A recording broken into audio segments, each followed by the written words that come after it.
Un homme dont la richesse a dévoré le corps. Kadia avait 16 ans.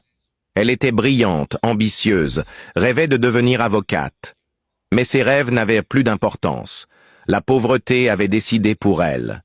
Chez elle, la misère était insupportable. Un minuscule appartement humide, des murs fissurés, des nuits d'affamés. Son père, autrefois un homme fier, était devenu une ombre, hanté par son chômage. Sa mère passait ses journées à prier et à pleurer, incapable de nourrir ses enfants. Un soir, alors que la famille n'avait rien mangé depuis 2 jours, un invité inattendu frappa à leur porte. Le chef Coquet. Un homme immensément riche, puissant, mais grotesque. Obèse, la peau couverte de sueur, des jambes gonflées par la maladie, un souffle fétide qui empestait la pourriture. Et pourtant, c'était l'homme que tout le monde craignait et respectait. Il s'assit lourdement dans le salon et regarda Kadia comme une marchandise. « Elle est parfaite. » Son père n'osa pas le regarder dans les yeux. « Chef, elle est encore jeune. » Le monstre rit. « Je t'offre une vie meilleure, une maison, de la nourriture, l'éducation de tes enfants.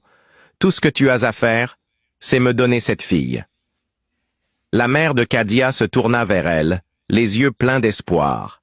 « Kadia, dis oui. Penses-tu que l'amour remplit les assiettes? Veux-tu voir tes frères mourir de faim? » Kadia sentit son cœur se briser. Elle voulait hurler, fuir, disparaître. Mais comment refuser quand sa propre famille la regardait comme une solution et non comme une fille? Elle ne répondit pas. Le chef Coquet sourit. « C'est réglé. Le mariage aura lieu dans 3 jours. » Et juste comme ça, sa vie ne lui appartenait plus. 3 jours plus tard, le mariage fut une célébration grandiose. Kadia, vêtue d'une robe blanche coûteuse, était une prisonnière décorée d'or.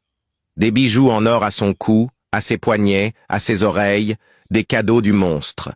Les invités chuchotaient « Elle a de la chance, passer de la misère à la richesse.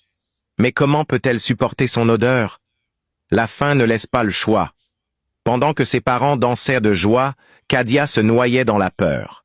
À la fin de la cérémonie, le chef Coquet, assis comme un crapaud repoussant, lui murmura « Bienvenue dans mon monde, ma belle épouse. Tu seras traitée comme une reine, tant que tu obéis. » La chair de poule lui parcourut le dos.